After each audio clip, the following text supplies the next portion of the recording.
비가 세차게 쏟아져 서울을 희뿌연 안개로 뒤덮었고 고층 빌딩들은 밤의 장막 속에 거대한 유령처럼 떠올랐다.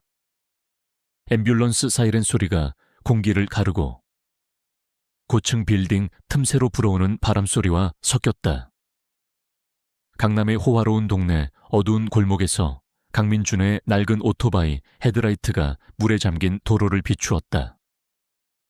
쏟아지는 비와 살을 애는 듯한 추위에도 불구하고 민준은 끈기 있게 핸들을 잡고 주문한 음식을 고객에게 전달하려 애썼다. 수많은 격렬한 전투를 겪은 특수부대 출신인 그는 이제 조용하고 소박한 삶을 택하여 배달 일을 하며 생계를 유지하고 있었다. 헬멧이 그의 굳건한 얼굴을 가리고 있었지만 그의 눈은 여전히 높은 집중력을 보여주었고 흐릿한 넌사인 불빛을 반사했다. 이 배달은 강남에서 가장 호화로운 빌라에 사는 대기업 회장 부인 박혜진에게 음식을 배달하는 것이었다. 민주는 이 운명적인 배달이 단순한 임무가 아니라 그를 부유하고 강력한 자들의 세계와 피할 수 없는 대결로 몰아넣는 일련의 충격적인 사건들의 시작이 될 줄은 전혀 알지 못했다. 민주는 익숙하게 좁은 골목길을 지나 혜진의 대저택에 도착했다. 육중한 철문은 그 견고함만으로도 재산의 무게를 짐작하게 했다. 그는 인터폰을 눌렀다. 잠시 후 투명한 유리창 너머로 혜진의 차가운 얼굴이 나타났다. 그녀는 실크 잠옷을 입고 있었고 얼굴에는 짜증이 역력했다. 왜 이렇게 늦어 비 온다고 전화도 없더니. 혜진은 문을 열기도 전에 날카롭게 소리쳤다. 민주는 헬멧을 벗고 정중하게 인사했다. 그의 머리카락은 빗물에 젖어 임에 달라붙어 있었다. 죄송합니다. 사모님, 비가 많이 와서 길이 많이 막혔습니다. 음식은 따뜻하게 보온 포장되어 있습니다. 그는 양손으로 조심스럽게 음식 봉투를 내밀었다. 봉투에서는 김이 모락모락 피어올랐다. 혜진은 민준의 손에서 봉투를 낚아채듯 가져갔다. 그녀는 내용물을 확인하더니 얼굴을 찡그렸다. 이딴 걸 음식이라고 가져와. 음식 상태가 이게 뭐야, 다 식었잖아. 혜진은 짜증스러운 목소리로 소리쳤다. 그녀는 봉투 안의 음식을 확인하는 척했지만 사실 음식은 전혀 식지 않았다. 단지 그녀의 불만이 폭발할 대상을 찾고 있었을 뿐이었다. 민주는 당황했다. 사모님, 그럴 리가 없습니다. 방금 배달받은 음식이고 보온팩에 넣어. 혜진은 민준의 말을 자르며 그의 뺨을 강하게 후려쳤다. 시끄러워 내까짓 배달부가 감히 내 앞에서 변명을 늘어놓는 거야. 당장 이 더러운 음식을 치워. 그리고 다시는 내 눈앞에 나타나지 마. 혜진의 손바닥이 민준의 뺨에 닿는 순간 날카로운 소리가 울려 퍼졌다. 민준의 얼굴은 순식간에 붉게 부어올랐다. 그는 아무 말도 하지 못하고 그저 혜진을 응시했다. 그의 눈빛은 흔들림 없이 차분했지만 그 속에는 폭풍전야의 고요함이 감돌았다. 혜진은 자신의 행동에 조금도 후회하는 기색 없이 비웃으며 말했다. 꼴 좋다. 감히 하찮은 배달부가 내 심기를 건드려 어디 가서 내 신세나 한탄해라. 그녀는 낡은 운동화를 신은 민준의 발을 발로 차고는 문을 쾅 닫았다. 빗방울이 민준의 뺨을 타고 흘러내렸지만 그것이 빗물인지 눈물인지는 알 수 없었다. 민준은 한동안 그 자리에 서 있었다. 뺨의 통증보다 더 심한 것은 마음의 모욕감이었다. 그는 자신의 뺨을 어루만졌다. 오랜만에 느껴보는 통증이었다. 그는 전장에서 수많은 상처를 입었지만 이처럼 무력하고 비참한 기분을 느껴본 적은 없었다. 그는 박혜진의 오만함과 무자비함에 치를 떨었다. 그는 천천히 헬멧을 다시 쓰고 오토바이에 시동을 걸었다. 엔진 소리가 빗소리와 함께 울려 퍼졌다. 그는 빗속을 뚫고 무작정 달렸다. 그의 머릿속에는 혜진의 비웃는 얼굴이 맴돌았다. 이딴 걸 음식이라고 가져와. 내까짓 배달부가 감히 내 앞에서 변명을 늘어놓는 거야. 그 말들이 칼날처럼 그의 심장을 꿰뚫었다. 그는 한적한 강변에 도착해서야 오토바이를 세웠다. 그는 헬멧을 벗고 차가운 강바람을 맞았다. 그의 뺨은 여전히 화끈거렸지만 그의 눈빛은 더욱 강렬해졌다. 그는 평생을 강인하게 살아왔다. 특수부대에서 훈련받으며 어떤 고난에도 굴하지 않는 강철 같은 정신력을 길렀다. 그는 수많은 위험한 작전에서 살아남았고 동료들의 목숨을 구했다. 그는 조국에 충성하고 정의를 위해 싸웠다. 그런데 이제 그는 고작 배달부라는 이유만으로 모욕을 당했다. 민주는 과거를 회상했다. 그는 군에서 전역한 후 평범한 삶을 살고 싶었다. 하지만 그의 뛰어난 능력과 과거 경력은 오히려 그에게 족쇄가 되었다. 그는 일반적인 회사 생활에 적응하기 어려웠고 사람들은 그를 두려워하거나 질투했다. 그는 결국 모든 것을 내려놓고 조용히 살아가기로 결심했다. 그래서 배달 일을 시작했다. 그는 이 일을 통해 평범한 사람들의 삶을 엿보고 그들의 애환을 이해하고 싶었다. 하지만 오늘 일은 그에게 깊은 실망감을 안겨주었다. 돈과 권력 앞에서 인간성이 얼마나 쉽게 무너질 수 있는지를 다시 한번 깨달았다. 박혜진은 그에게 단순한 진상 고객이 아니었다. 그녀는 사회의 부패와 오만을 상징하는 인물이었다. 민주는 자신에게 일어난 이 일이 단순한 해프닝이 아니라고 직감했다. 이것은 그가 오랫동안 외면해왔던 현실, 즉 불의에 대한 경고였다. 민주는 주머니에서 낡은 스마트폰을 꺼냈다. 화면에는 그의 아버지가 위독하다는 병원 카라노 문자 메시지가 떠 있었다. 아버지는 오랜 시간 지병을 앓고 계셨고 막대한 병원비가 필요했다. 민준이 이처럼 고된 배달 일을 하는 것도 모두 아버지의 병원비 때문이었다. 하지만 이제 그마저도 막히게 되었다. 그의 마음속에 분노와 함께 절망감이 밀려왔다. 하지만 민주는 좌절하지 않았다. 그의 눈빛은 차갑게 빛났다. 그는 박혜진이 자신을 모욕한 것을 후회하게 만들 것이라고 굳게 결심했다. 그는 자신의 과거를 다시 되살리기로 결심했다. 그는 더 이상 숨지 않을 것이다. 그는 자신이 가진 모든 것을 동원하여 박혜진과 그녀의 남편, 그리고 그들이 속한 정우그룹의 비리를 파헤칠 것이었다. 밤늦게 집으로 돌아온 민주는 조용히 방문을 열었다. 아버지는 침대에 누워 힘겹게 숨을 쉬고 계셨다. 민주는 아버지의 손을 잡았다. 아버지의 손은 차갑고 힘이 없었다. 아버지, 제가 꼭 아버지를 살려낼게요.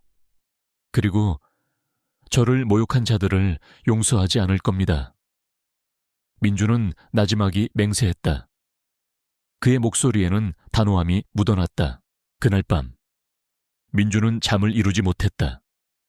그는 자신의 머릿속에 숨겨져 있던 모든 정보와 인맥을 다시 정리했다. 그는 자신이 소속되어 있던 특수부대의 동료들, 그리고 그들과 함께 일했던 정보기관의 요원들을 떠올렸다. 그는 자신이 가진 모든 것을 동원하여 박혜진과 정우그룹을 무너뜨릴 계획을 세웠다. 그의 복수는 개인적인 복수를 넘어선 것이었다. 그것은 정의를 위한 싸움이었다. 얼굴은 퉁퉁 붓고 마음은 분노로 가득 찬 강민주는 자신의 소박한 자취방으로 돌아왔다. 거만하고 부유한 사모님 박혜진의 딸 위에서 오는 육체적 고통은 모욕감에 비할 바가 아니었다. 그는 조용히 앉아 특수부대에서 존경받는 모범적인 지휘관이었던 영광스러웠던 시절의 기억을 떠올렸다. 이제 배달원으로서의 겸손한 삶은 운명의 잔인한 아이러니처럼 느껴졌다. 그는 왜 자신이 이런 경멸을 감당해야 하는지 의아했다. 점차 그 안에 숨겨진 분노가 폭발하기 시작했다. 자신을 위해서가 아니라 약자들이 여전히 겪어야 하는 불공정함 때문이었다. 그는 혜진의 권력 남용은 용납할 수 없는 것이며 이는 단지 개인적인 사건이 아니라 사회의 더 깊은 문제라는 것을 깨달았다. 한편 혜진은 민준을 경멸하며 자신의 행동에 대해 자만했고 자신과 가족을 기다리고 있는 끔찍한 결과는 전혀 생각하지 못했다. 민준은 차가운 방바닥에 앉아 뺨을 어루만졌다. 혜진의 손자국이 선명하게 남아있었다. 그는 눈을 감았다. 과거의 기억들이 파노라마처럼 스쳐 지나갔다. 훈련소의 혹독한 훈련, 실전에서의 긴박한 순간들, 그리고 동료들과 함께 이뤄냈던 수많은 성공적인 작전들. 그는 언제나 냉철하고 침착했으며 어떤 상황에서도 흔들리지 않는 강철 같은 정신력의 소유자였다. 그는 블랙호크라 불리는 최정예 특수부대의 전설적인 지휘관이었다. 그의 지휘 아래 수많은 인질들이 구출되었고 테러 조직들이 일망타진되었다. 그는 조국의 영웅이었다. 하지만 지금의 그는 무엇인가? 낡은 오토바이를 타고 음식을 배달하는 평범한 배달부에 불과했다. 그는 왜 이런 삶을 살게 되었을까? 저녁 후 그는 평범한 삶을 원했다. 하지만 그의 과거는 그를 놓아주지 않았다. 그의 특수부대 경력은 일반 회사에서는 오히려 부담스러워했고 그의 뛰어난 능력은 사람들의 질투와 경계를 샀다. 그는 결국 고립되었다. 그리고 아버지의 병화는 그를 더욱 가난의 나락으로 떨어뜨렸다. 그는 막대한 병원비를 감당하기 위해 어떤 일이라도 해야 했다. 그래서 그는 배달 일을 선택했다. 그는 이 일을 통해 평범한 사람들의 삶을 이해하고 그들의 애환을 나누고 싶었다. 하지만 오늘 박혜진의 행동은 그의 모든 것을 뒤흔들었다. 그녀는 그의 자존심을 짓밟았고 그의 삶을 모욕했다. 민주는 자신의 뺨을 때린 혜진의 손이 단순한 부자의 손이 아니라는 것을 직감했다. 그것은 권력에 취해 인간성을 잃어버린 오만함의 손이었다. 그리고 그는 그런 손에 의해 자신의 삶이 모욕당하는 것을 더 이상 용납할 수 없었다. 그의 눈빛이 차갑게 빛나기 시작했다. 그는 더 이상 침묵하지 않을 것이었다. 그는 더 이상 약한 자로 남아있지 않을 것이었다. 그는 자신이 가진 모든 것을 동원하여 박혜진과 그녀의 남편, 그리고 그들이 속한 정우그룹의 비리를 파헤칠 것이었다. 그는 자신이 가진 힘을 다시 되찾을 것이었다. 민주는 자신의 서랍을 열었다. 그 안에는 낡은 군번줄과 함께 한 장의 사진이 놓여 있었다. 사진 속에는 젊은 민준과 그의 동료들이 환하게 웃고 있었다. 그는 그들을 떠올렸다. 그들은 그의 가족이자 그의 전우였다. 그는 그들에게 연락하기로 결심했다. 그들은 여전히 각자의 자리에서 사회의 어둠 속에서 활동하고 있었다. 그는 가장 먼저 자신의 오랜 동료이자 정보 분석관인 이준호, 리준호에게 연락했다. 준호는 민준의 부대에서 가장 뛰어난 정보 분석 능력을 가진 인물이었다. 그는 저녁 후에도 민간 정보 회사에서 일하며 광범위한 정보망을 구축하고 있었다. 민준아, 이게 얼마만이야. 네가 연락할 줄은 꿈에도 몰랐네. 준호의 목소리에는 기쁨이 묻어났다. 준호야, 나에게 도움이 필요해. 민준의 목소리는 차분했지만 그 속에는 강철 같은 단호함이 담겨 있었다. 민준은 준호에게 박혜진과의 사건, 그리고 정우그룹에 대한 자신의 의심을 모두 털어놓았다. 준호는 민준의 이야기를 듣고 그의 표정이 진지해졌다. 박혜진 사모님이라면 정우그룹 회장 부인이잖아. 그 정우그룹이 요즘 좀 시끄럽긴 했어. 내부적으로 비리 소문도 많고 검찰에서도 예의주시하고 있다는 얘기가 돌고 있어. 준호는 민준에게 정우그룹의 상황에 대해 간략하게 설명했다. 나는 그들이 단순한 비리 집단이 아니라고 생각해. 뭔가 더 큰 그림이 있을 거야. 나는 그들의 모든 비리를 파헤치고 싶어. 그리고 그들에게 정당한 대가를 치르게 하고 싶어. 민준의 목소리에는 단호함이 묻어났다. 준호는 잠시 침묵했다. 그리고 이내 단호한 목소리로 말했다. 알았어. 민준아, 내가 도와줄게. 너를 모욕한 자들은 결코 용서받지 못할 거야. 우리가 가진 모든 것을 동원해서 그들의 가면을 벗겨줄게. 준호는 민준의 복수를 돕기로 결심했다. 그는 민준의 강철 같은 의지를 알고 있었다. 민준은 준호 외에도 다른 동료들에게도 연락을 취했다. 해커 전문가인 김태호, 전직 검찰 수사관 출신인 박성진, 박숭진, 그리고 금융 전문가인 최유리, 유리. 그들은 모두 민준의 부대에서 함께 일했던 전우들이었다. 그들은 민준의 부름에 기꺼이 응했다. 그들은 민준에게 충성했고 그를 믿었다. 며칠 후 민준은 자신의 작은 방에 동료들을 모두 모았다. 그들은 오랜만에 다시 한자리에 모였지만 분위기는 결코 가볍지 않았다. 민준은 동료들에게 자신의 계획을 설명했다. 정구그룹의 모든 비리를 파헤치고 그들에게 정당한 대가를 치르게 하는 것. 그리고 이 모든 것의 시작은 박혜진 사모님의 오만함이었다. 정구그룹은 겉으로는 깨끗한 기업으로 보이지만 그 속은 썩어 문드러져 있어. 나는 그들의 모든 비리를 세상에 폭로할 거야. 그리고 그들을 무너뜨릴 거야. 민준의 목소리는 차분했지만 그 속에는 분노와 결연한 의지가 담겨 있었다. 태호는 컴퓨터를 열고 정구그룹의 전산망에 침투할 준비를 했다. 성진은 정구그룹의 법률 고문과 검찰 내부의 커넥션을 파악하기 시작했다. 유리는 정구그룹의 자금 흐름을 추적하고 불법적인 자금 세탁 증거를 찾기 시작했다. 그들은 각자의 자리에서 자신의 능력을 발휘하여 민준의 복수를 도왔다. 박혜진은 자신의 행동에 대해 조금도 후회하지 않았다. 그녀는 민준 같은 하찮은 배달부가 자신에게 감히 대들 수 없다고 생각했다. 그녀는 그를 자신의 발 아래에 있는 벌레처럼 여겼다. 그녀는 자신의 남편이 운영하는 정구그룹의 막강한 권력과 재력을 믿었다. 그녀는 자신이 어떤 짓을 해도 아무도 자신을 건드릴 수 없다고 생각했다. 그녀는 남편 동우에게 민중화의 사건을 이야기했지만 동우는 대수롭지 않게 여겼다. 겨우 배달부 따위가 뭘 할 수 있다고 그래. 신경 쓰지 마. 동우는 혜진을 안심시켰다. 그는 자신의 권력과 재력을 맹신했다. 그는 자신이 세상의 왕이라고 생각했다. 하지만 그들은 몰랐다. 자신들이 멸시했던 그 배달부가 사실은 거대한 그림을 그리고 있다는 것을.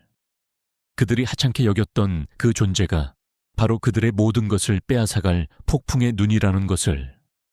민준의 복수는 이제 막 시작될 참이었다.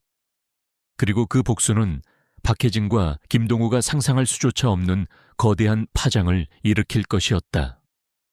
강민준은 평범한 참전 용사가 아니었다. 그는 엘리트 사회 및 금융계의 광범위한 관계망을 가진 정예군사정보부대의 전 지휘관이었다. 이것은 그의 옛 동료들 외에는 아무도 모르는 비밀이었다. 군을 떠난 후 그는 박혜진의 남편 김동우가 운영하는 정구그룹과 관련된 대규모 부패 사건을 조사하기 위해 배달 일을 하면서 몸을 숨기고 있었다. 혜진의 오만한 행동, 즉 민준에게 가한 따귀는 의도치 않게 그녀 자신과 온 가족을 그의 직접적인 표적으로 만들었고 신중하게 진행되던 수사 계획을 이제는 가속화해야만 했다. 민준은 자신의 낡은 오토바이 대신 검은색 세단을 몰고 서울의 밤거리를 달렸다. 그의 옆자리에는 이준호, 리준호가 노트북을 펼쳐놓고 무언가를 열심히 타이핑하고 있었다. 준호의 얼굴에는 심각한 표정이 역력했다.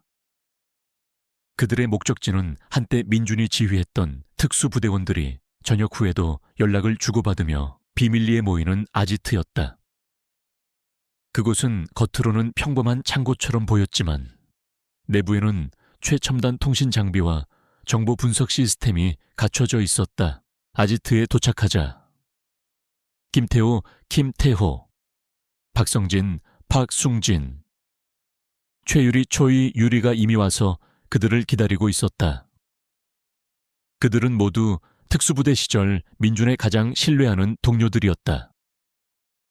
태호는 컴퓨터 화면을 응시하며 손가락을 빠르게 움직이고 있었고, 성진은 두꺼운 법전과 서류들을 검토하고 있었다. 유리는 여러 대의 모니터를 통해 복잡한 금융 그래프들을 분석하고 있었다. 늦어서 미안하다. 민준이 들어서자마자 말했다. 그의 목소리는 차분했지만 그 속에는 결연한 의지가 담겨 있었다. 태호가 고개를 들었다. 그의 눈은 피곤했지만 그 속에는 민준을 향한 깊은 신뢰가 담겨 있었다. 아니야, 대장, 괜찮아. 우리는 이미 정우그룹의 기본적인 정보는 다 파악해놨어. 태호는 민준을 대장이라고 불렀다. 그것은 그들이 군 시절부터 사용하던 호칭이었다. 민준은 테이블에 앉아 동료들을 둘러보았다. 그들의 눈빛은 예리했고 그들의 자세는 흐트러짐이 없었다. 그들은 모두 각자의 분야에서 최고의 전문가들이었다. 자, 그럼 시작해볼까? 민준이 말했다. 준호가 노트북 화면을 돌려 민준에게 보여주었다. 정구그룹은 겉으로는 건설, 유통, 금융 등 다양한 분야에서 성공을 거둔 대기업으로 알려져 있습니다. 하지만 내부적으로는 김동우 회장의 독단적인 경영과 비리가 만연해 있습니다. 특히 최근에는 해외 자금 세탁 및 불법 로비 의혹이 제기되고 있습니다. 유리가 이어서 설명했다. 정우그룹의 자금 흐름을 추적해 본 결과 김동우 회장 명의로 된 해외 페이퍼 컴퍼니를 통해 막대한 자금이 오고 간 흔적을 발견했습니다. 이 자금들은 주로 정치권 인사들에게 흘러 들어갔거나 혹은 김동우 회장의 비자금으로 사용된 것으로 추정됩니다. 유리의 목소리는 차분했지만 그녀의 분석은 날카로웠다. 성진이 두꺼운 서류철을 내밀었다. 저는 김동우 회장과 관련된 법률 자문 내용을 검토해 봤습니다. 그들은 법망을 교묘하게 피해가며 불법적인 행위를 저질러 왔습니다. 하지만 몇 가지 결정적인 증거들이 포착되었습니다. 특히 김동우 회장이 해외 건설 사업을 추진하는 과정에서 현지 정부 고위 관계자들에게 막대한 뇌물을 제공한 정황이 포착되었습니다. 성진의 얼굴에는 분노가 서려 있었다. 그는 정의를 위해 싸우는 것을 잊지 않았다. 태호는 키보드를 두드리며 정우그룹의 전산망에 침투한 결과를 보여주었다. 저는 정우그룹의 내부 서버에 침투하는 데 성공했습니다. 그들의 모든 데이터가 제 손안에 있습니다. 김동우 회장의 비자금 장부, 불법적인 계약서, 그리고 그의 사생활까지 모든 것이요. 태호의 목소리에는 자신감이 넘쳤다. 그는 해킹의 천재였다. 민준은 동료들의 보고를 들으며 고개를 끄덕였다. 그의 얼굴에는 만족스러운 미소가 떠올랐다. 좋아. 역시 너희들은 최고야. 이제 우리가 할 일은 이 모든 증거들을 한데 모아서 세상에 폭로하는 거야. 그리고 김동우와 박혜진에게 정당한 대가를 치르게 하는 거야. 그들은 밤늦게까지 회의를 계속했다. 민준은 치밀하게 계획을 세웠다. 전구그룹의 비리를 세상에 폭로하고 김동우를 법의 심판대에 세우고 박혜진에게는 그녀가 저지른 오만함에 대한 대가를 치르게 하는 것. 그의 계획은 단순히 복수를 넘어선 것이었다. 그것은 정의를 위한 싸움이었다. 그들은 정우그룹의 핵심 관계자들의 약점을 파고들었다. 그들은 김동우 회장의 비서, 재무 담당 이사, 그리고 법률 고문 등 모든 핵심 인물들의 사생활과 비리 정보를 수집했다. 그들은 이들을 압박하여 김동우 회장의 비리를 자백하게 만들 계획이었다. 민주는 또한 언론 플레이에도 신경을 썼다. 그는 자신의 옛 인맥을 동원하여 언론인들과 접촉했다. 그는 정우그룹의 비리를 세상에 알리고 여론을 자신들에게 유리하게 형성하려 했다. 그는 모든 것을 치밀하게 준비하고 있었다. 한편 박혜진은 자신의 대저택에서 여유로운 시간을 보내고 있었다. 그녀는 민준에게 따귀를 때린 것을 통쾌하게 생각했다. 그녀는 자신이 가진 권력과 재력을 과시했다고 생각하며 만족스러워했다. 그녀는 민준 같은 하찮은 배달부가 자신에게 감히 대들 수 없다고 믿었다. 김동우 회장 역시 자신의 사업이 순조롭게 진행되고 있다고 생각했다. 그는 최근 새로운 해외 사업 프로젝트를 따내기 위해 정치권 인사들에게 거액의 뇌물을 건넸고 모든 것이 자신의 계획대로 진행되고 있었다. 그는 자신의 권력과 재력을 맹신했다. 그는 자신이 세상의 왕이라고 생각했다. 하지만 그들은 몰랐다. 자신들이 멸시했던 그 배달부가 사실은 거대한 그림을 그리고 있다는 것을, 그들이 하찮게 여겼던 그 존재가 바로 그들의 모든 것을 빼앗아갈 폭풍의 눈이라는 것을. 민준의 복수는 이제 막 시작될 참이었다. 그리고 그 복수는 박혜진과 김동우가 상상할 수조차 없는 거대한 파장을 일으킬 것이었다. 그들의 오만함과 무자비함이 결국 그들을 파멸로 이끌 것이었다. 민준은 복수의 칼날을 갈고 있었다. 그는 자신이 당한 모욕을 결코 잊지 않았다. 그는 박혜진과 김동우에게 자신이 누구인지, 그리고 자신이 어떤 힘을 가지고 있는지 보여줄 때가 왔다고 생각했다. 그는 밤새도록 동료들과 함께 정우그룹의 모든 약점을 분석하고 가장 효과적인 공격 방법을 모색했다. 그들은 모든 경우의 수를 따져보고 만반의 준비를 했다. 그들의 눈빛은 불타는 듯 했지만 그 속에는 냉철한 이성과 강철 같은 의지가 담겨 있었다. 그들은 이제 더 이상 과거의 군인들이 아니었다. 그들은 정의를 위해 싸우는 그림자 전사들이었다. 강민주는 자신의 은밀한 작전을 시작했다. 그는 박혜진의 오만한 행동이 초래할 결과를 보여주기 위해, 그리고 더 나아가 김동우가 이끄는 정우그룹의 부패를 폭로하기 위해 자신의 광범위한 인맥과 뛰어난 능력을 동원했다. 민주는 자신의 옛 동료이자 핵심 팀원들을 소집했다. 그들은 각자의 전문 분야에서 최고였으며 민준의 지시 아래 정우그룹을 향한 거대한 거미줄을 치기 시작했다. 그들은 첨단 기술과 전략적인 접근 방식을 사용하여 전구그룹의 모든 불법 활동에 대한 증거를 수집하고 그들의 숨겨진 비리들을 하나씩 드러내기 시작했다. 민준의 복수는 이제 단순한 개인적인 차원을 넘어 사회 정의를 위한 거대한 전쟁으로 확장되고 있었다. 민준의 아지트는 밤늦도록 환하게 불을 밝혔다. 이준호 리, 준호, 김태호 킴 태호, 박성진, 박숭진, 최유리 초이, 유리는 각자의 자리에서 맡은 임무를 수행하며 숨막히는 긴장감 속에서 집중하고 있었다. 그들은 정우그룹이라는 거대한 먹잇감을 향해 치밀한 그물을 짜고 있었다. 이준호는 수많은 정보 소스를 통해 정우그룹의 내부 정보를 수집했다. 그는 김동우 회장의 모든 행적과 만남을 추적했고 그의 주변 인물들의 관계망을 분석했다. 그의 컴퓨터 화면에는 김동우와 관련된 복잡한 인물 관계도와 거래 내역이 끊임없이 업데이트되었다. 김동우 회장은 정치인, 고위 공무원, 그리고 재계 인사들과 광범위한 커넥션을 가지고 있습니다. 특히 최근에 추진 중인 해외 건설 사업은 단순한 사업이 아닙니다.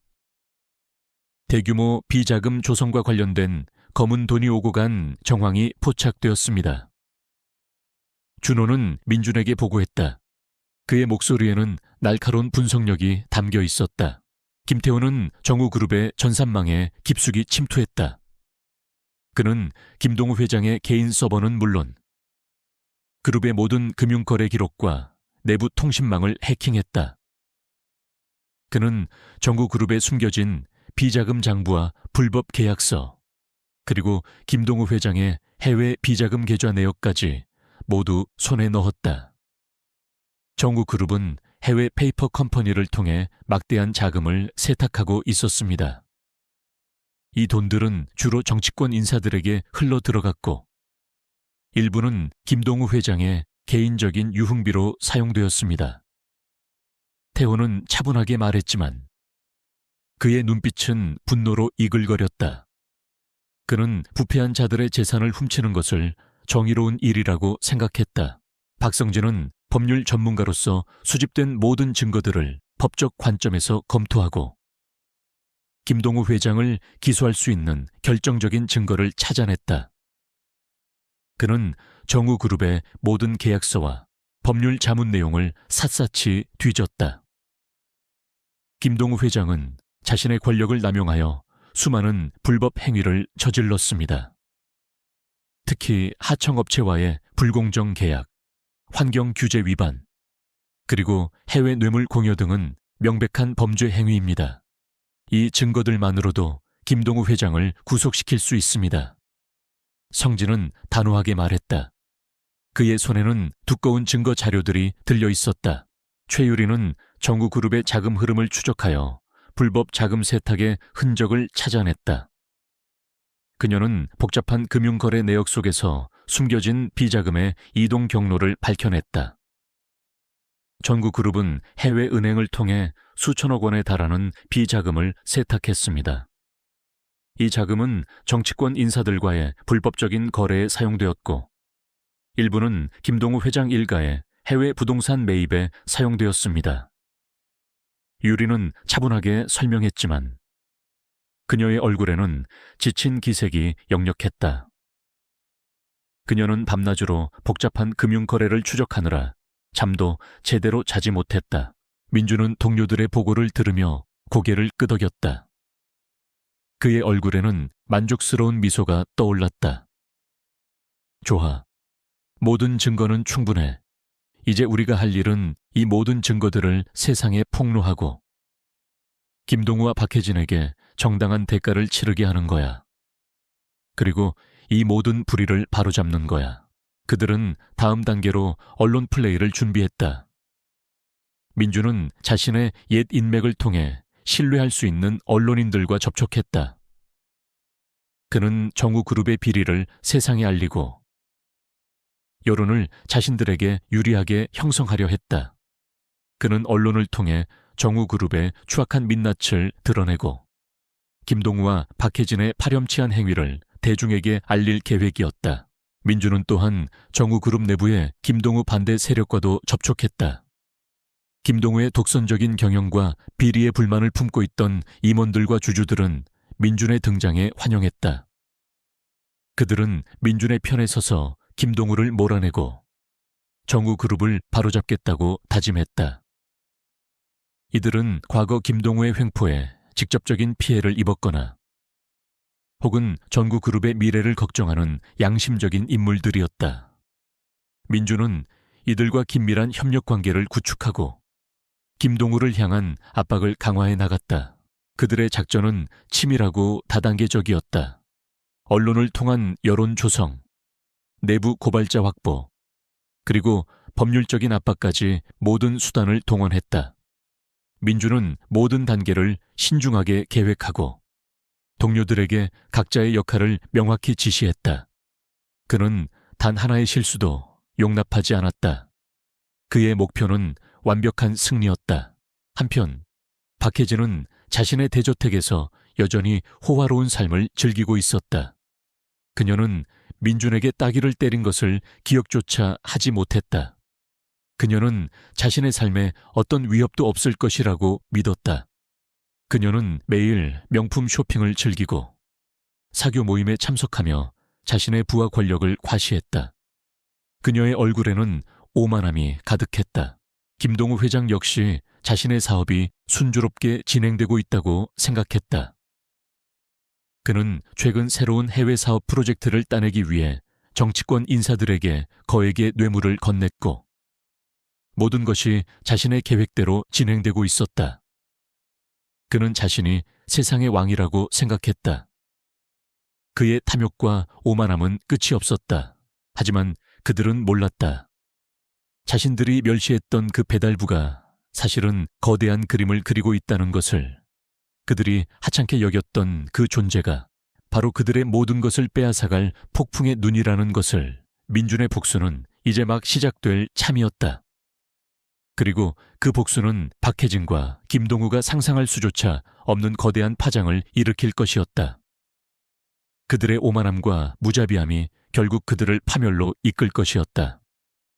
민주는 복수의 칼날을 갈고 있었다. 그는 자신이 당한 모욕을 결코 잊지 않았다. 그는 박혜진과 김동우에게 자신이 누구인지, 그리고 자신이 어떤 힘을 가지고 있는지 보여줄 때가 왔다고 생각했다. 민주는 밤새도록 동료들과 함께 정우그룹의 모든 약점을 분석하고 가장 효과적인 공격 방법을 모색했다. 그들은 모든 경우의 수를 따져보고 만반의 준비를 했다. 그들의 눈빛은 불타는 듯 했지만 그 속에는 냉철한 이성과 강철 같은 의지가 담겨 있었다. 그들은 이제 더 이상 과거의 군인들이 아니었다. 그들은 정의를 위해 싸우는 그림자 전사들이었다. 그들의 움직임은 조용했지만 그 파괴력은 상상을 초월할 것이었다. 강민주는 확실한 증거를 손에 쥐고 전구그룹과 김동우 박혜진 부부를 압박하는 단계를 실행하기 시작했다. 그는 언론을 통한 은밀한 채널, 숨겨진 비즈니스 파트너, 심지어 법집행기관에 정보를 흘리는 것까지 다층적인 전략을 사용했다. 전구그룹에 대한 불리한 정보들이 예상치 못하게 체계적으로 폭로되기 시작했고 이는 그룹 내부의 혼란의 물결을 야기했다. 오만과 절대적인 권력 속에서 살아왔던 혜진과 그녀의 남편은 자신들의 제국이 서서히 흔들리고 철저히 감춰졌다고 생각했던 내부 문제들이 공개적으로 드러나자 불안감을 느끼기 시작했다. 서울의 한 고급 레스토랑. 김동우 회장은 정치권의 거물팍 의원과 저녁 식사를 하고 있었다. 와인잔을 부딪히며 화기애애한 분위기가 이어지던 그때였다. 박 의원의 비서가 다급하게 다가와 그의 귀에 대고 속삭였다. 박 의원의 얼굴에서 미소가 사라졌다. 그는 휴대폰을 꺼내 뉴스를 확인하더니 표정이 굳어졌다. 김 회장, 큰일 났군. 정우그룹에 대한 비리 의혹 기사가 터졌어.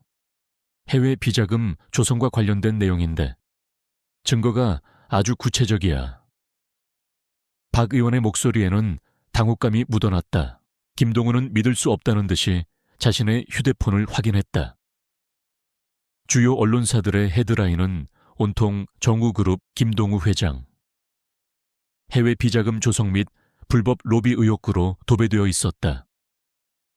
사진과 함께 구체적인 거래 내역, 그리고 심지어 김동우의 음성 파일까지 공개되어 있었다. 그의 얼굴은 순식간에 창백해졌다. 말도 안 돼. 누가 감히 이런 짓을... 동우는 분노에 가득 찬 목소리로 소리쳤다. 그 시간 박혜진은 자택에서 친구들과 브런치를 즐기고 있었다. 그녀의 친구들은 모두 재벌가 사모님들이었고 그들은 명품과 사치스러운 생활에 대한 이야기를 나누며 웃고 있었다. 그때 친구 한 명이 휴대폰을 보더니 깜짝 놀라 외쳤다.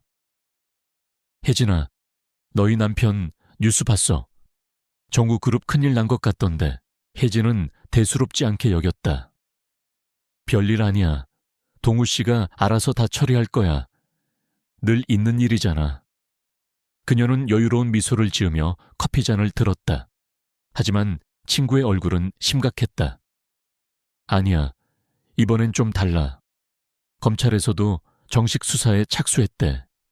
증거가 너무 확실해서 빠져나가기 힘들 것 같던데. 그 말에 혜진의 손에서 커피잔이 떨어졌다. 차가운 커피가 그녀의 드레스에 쏟아졌다. 그녀는 친구의 휴대폰을 빼앗아 뉴스를 확인했다. 그녀의 눈이 크게 뜨였다. 남편 김동우의 얼굴이 뉴스 화면을 가득 채우고 있었다. 검찰, 정우그룹 압수수색 영장 발부라는 자막이 그녀의 눈에 들어왔다. 그녀의 얼굴은 순식간에 공포로 물들었다. 민준의 아지트에서는 승리의 분위기가 감돌았다. 김태호, 김태호는 컴퓨터 화면을 보며 환하게 웃었다. 대장님, 보셨죠? 드디어 터졌습니다. 우리가 흘린 정보들이 언론을 통해 세상에 공개되었습니다. 이준호, 리준호 돋뿌듯한 표정으로 말했다. 검찰도 움직이기 시작했습니다. 우리가 수집한 증거들이 워낙 확실해서 그들도 더 이상 외면할 수 없었을 겁니다. 박성진, 박숭진은 법률 전문가로서 다음 단계를 준비하고 있었다. 이제 김동우 회장을 구속시키는 일만 남았습니다. 제가 직접 검찰에 가서 모든 증거를 제출할 겁니다. 그들은 결코 빠져나갈 수 없을 겁니다. 최유리 초이, 유리는 정우그룹의 주가 그래프를 보며 말했다. 정우그룹의 주가가 폭락하고 있습니다. 투자자들은 패닉에 빠졌고 주식시장은 아수라장입니다. 김동우 회장은 모든 것을 잃게 될 겁니다. 민주는 차분하게 앉아 그들의 보고를 들었다.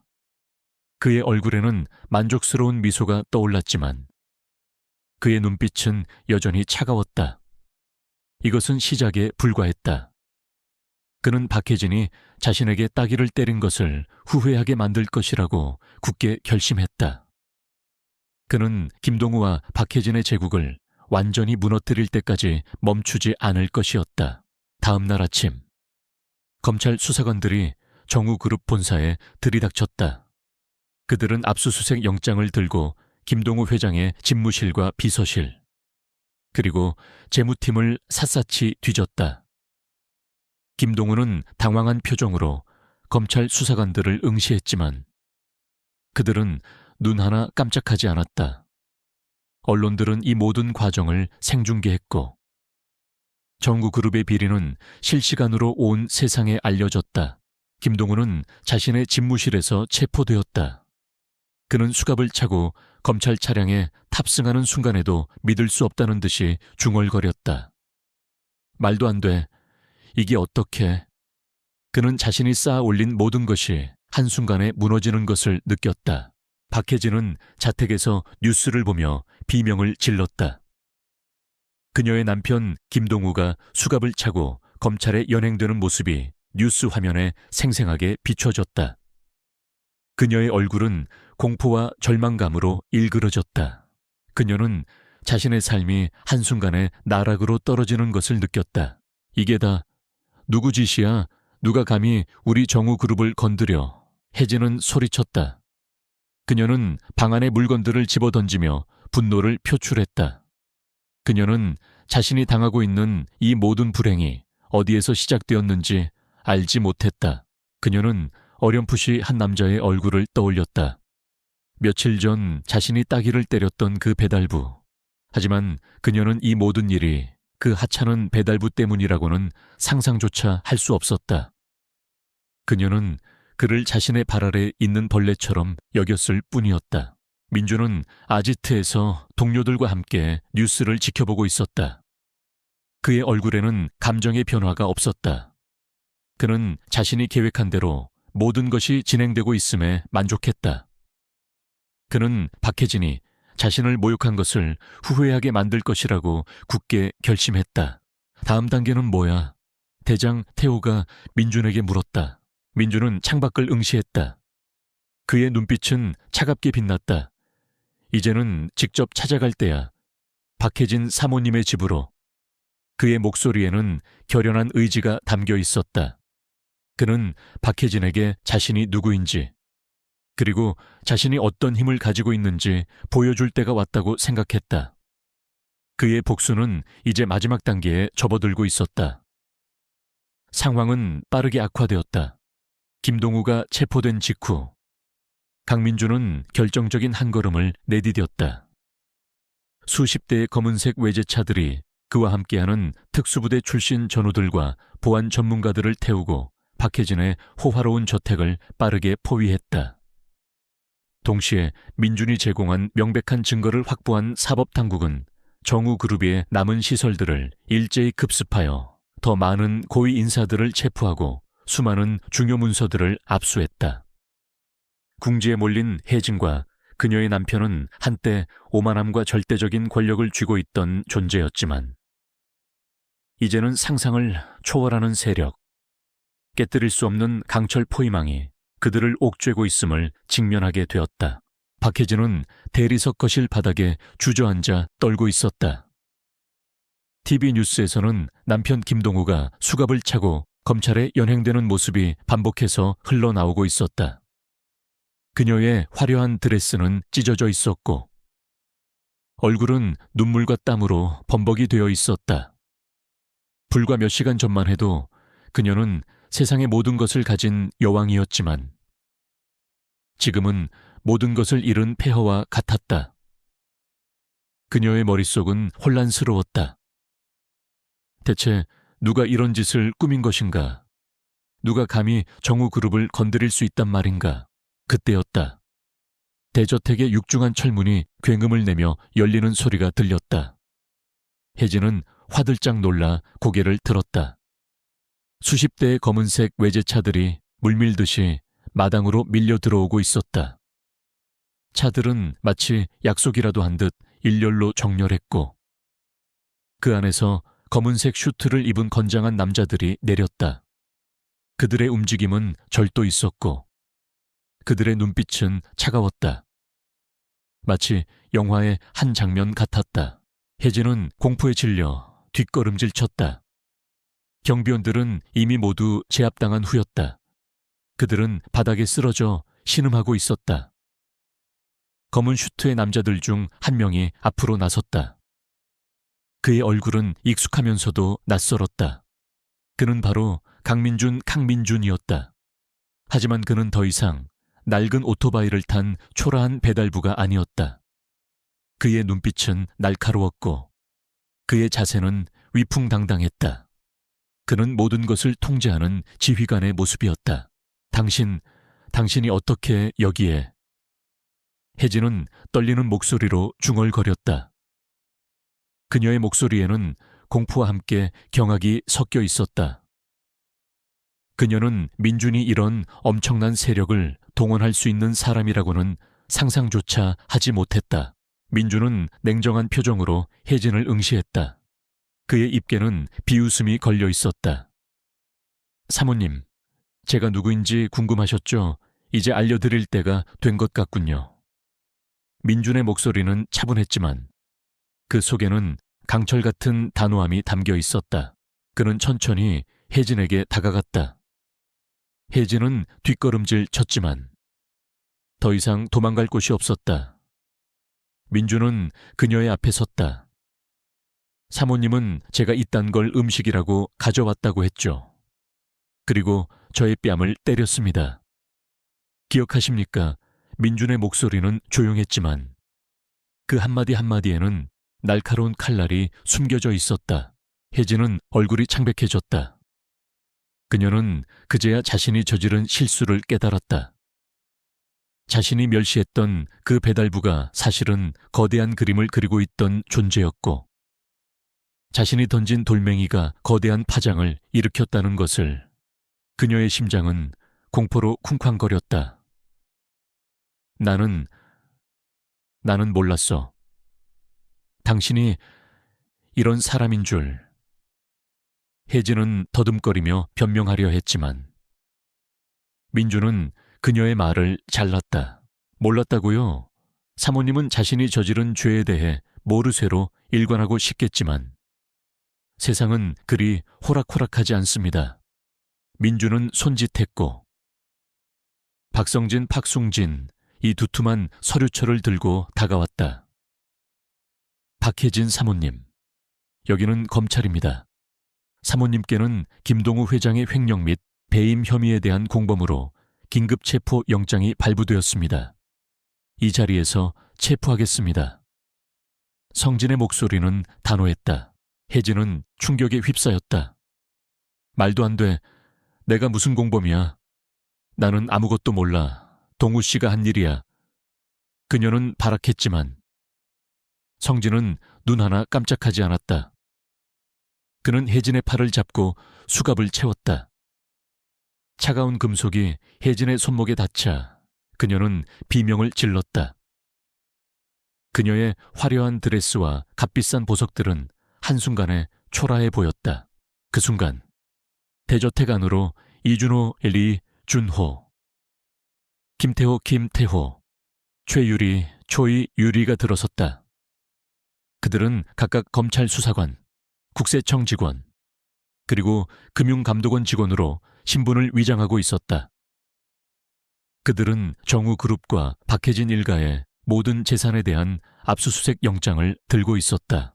이 저택에 있는 모든 재산은 압류될 것입니다. 모든 계좌는 동결될 것이고 사모님 명의의 모든 부동산은 압류될 것입니다. 유리의 목소리는 차분했지만 그 말은 혜진에게 사형 선고와 같았다. 혜진은 자신의 모든 것이 한순간에 사라지는 것을 느꼈다. 태호는 저택의 보안 시스템과 모든 전산망을 장악했다. 그는 혜진의 휴대폰과 컴퓨터에 담긴 모든 정보를 복사하고 그녀의 모든 SNS 계정을 정지시켰다. 혜진은 세상과의 모든 연결이 끊어지는 것을 느꼈다. 민주는 체포되어 끌려가는 혜진을 응시했다. 그녀의 얼굴에는 절망감이 가득했다. 그녀는 이제 더 이상 오만하고 권력에 취한 사모님이 아니었다. 그녀는 모든 것을 잃은 초라한 죄수에 불과했다. 민주는 자신의 뺨을 때린 혜진의 손을 떠올렸다. 그리고 이제 그녀는 자신의 행동에 대한 대가를 톡톡히 치르고 있었다. 민주는 동료들을 향해 고개를 끄덕였다. 모든 증거는 확보했지. 이제 남은 건 김동우와 박혜진이 법의 심판을 받는 것뿐이야. 민준의 목소리에는 결연한 의지가 담겨 있었다. 그들은 저택을 떠났다. 검은색 외제차들이 다시 일렬로 정렬하여 조용히 대저택을 빠져나갔다. 뒤에는 검찰 차량과 국세청 차량이 뒤따랐다. 대저택은 순식간에 어둠에 잠겼고 그 안에는 모든 것을 잃은 박혜진의 절규만이 메아리쳤다. 민주는 자신의 오토바이를 타고 집으로 돌아왔다. 그의 뺨은 여전히 아렸지만 그의 마음은 평온했다. 그는 자신이 정의를 실현했다는 사실에 만족했다. 그는 더 이상 초라한 배달부가 아니었다. 그는 불의에 맞서 싸우고 정의를 실현한 영웅이었다. 그날 밤 민주는 아버지의 병실로 향했다. 아버지는 여전히 위독했지만 그의 얼굴에는 평온한 미소가 떠올랐다. 민주는 아버지의 손을 잡았다. 아버지, 제가 해냈어요. 이제 아버지는 걱정하지 마세요.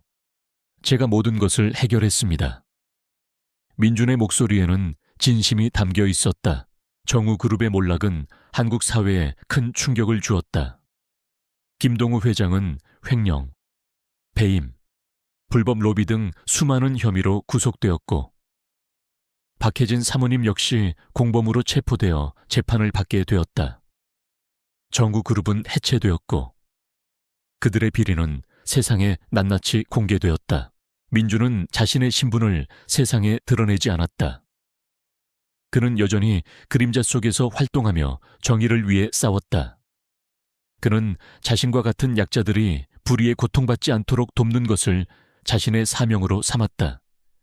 그는 더 이상 배달 일을 하지 않았다. 그는 자신의 능력과 인맥을 활용하여 사회의 어두운 곳을 밝히는 데 헌신했다.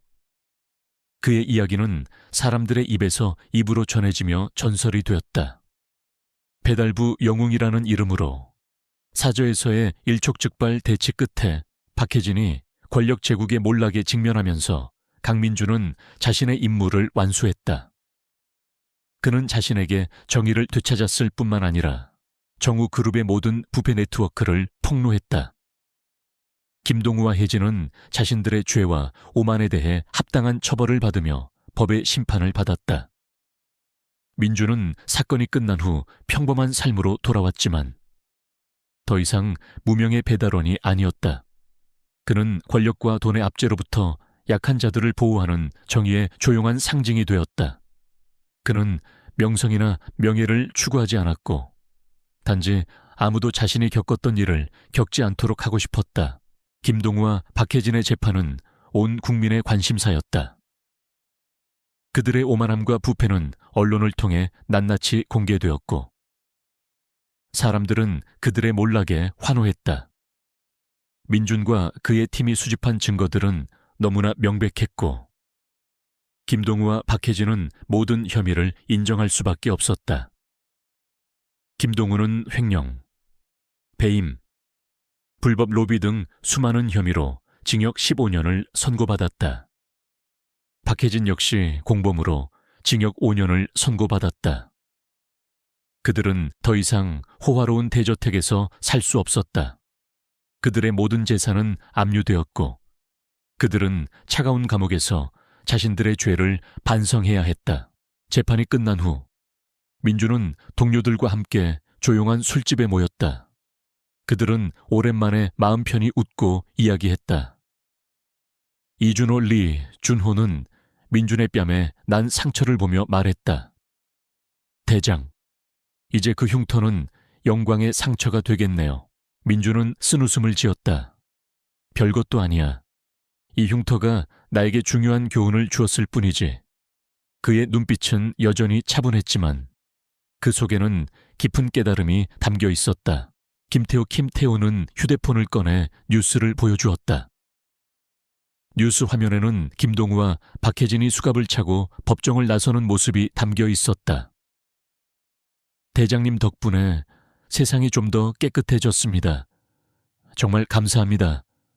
태호는 진심으로 말했다. 박성진, 박숭진은 맥주잔을 들고 건배를 제의했다.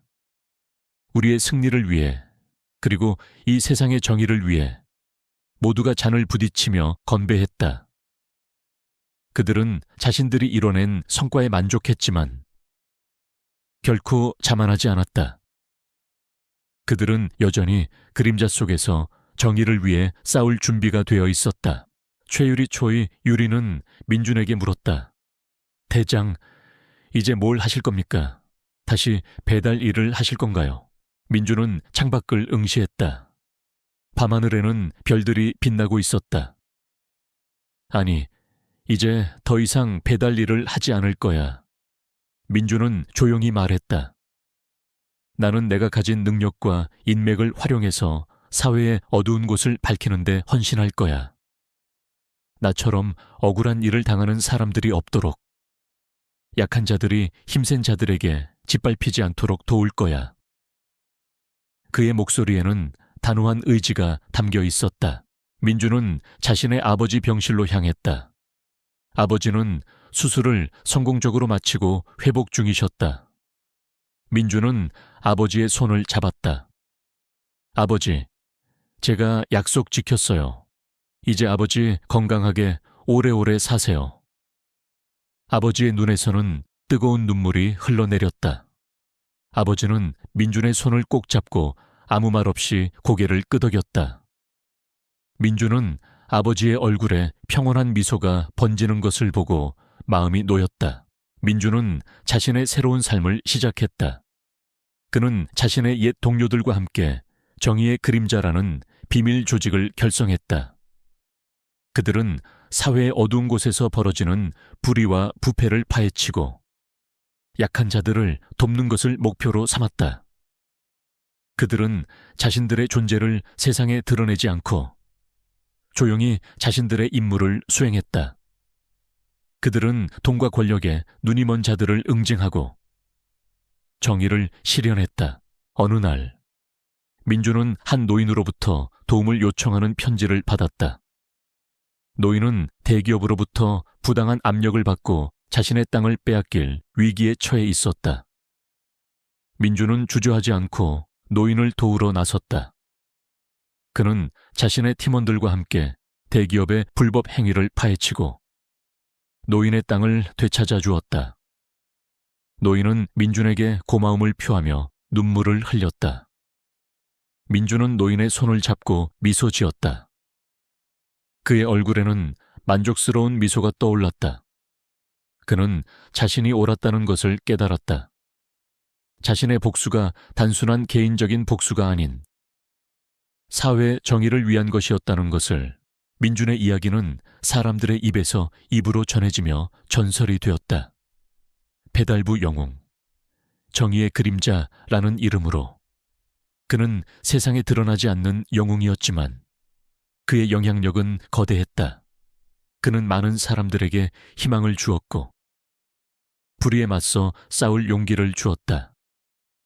그는 자신이 겪었던 고통이 헛되지 않도록 만들었다.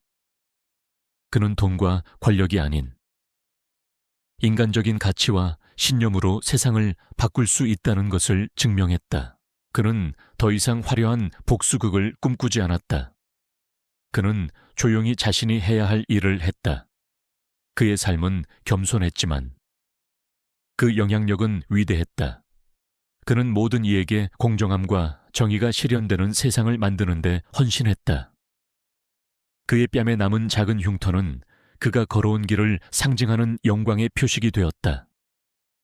그것은 그가 겪었던 모욕을 기억하게 하면서도 동시에 그가 이뤄낸 위대한 승리를 상기시켜주는 증표였다. 강민준은 진정한 영웅으로 남았다.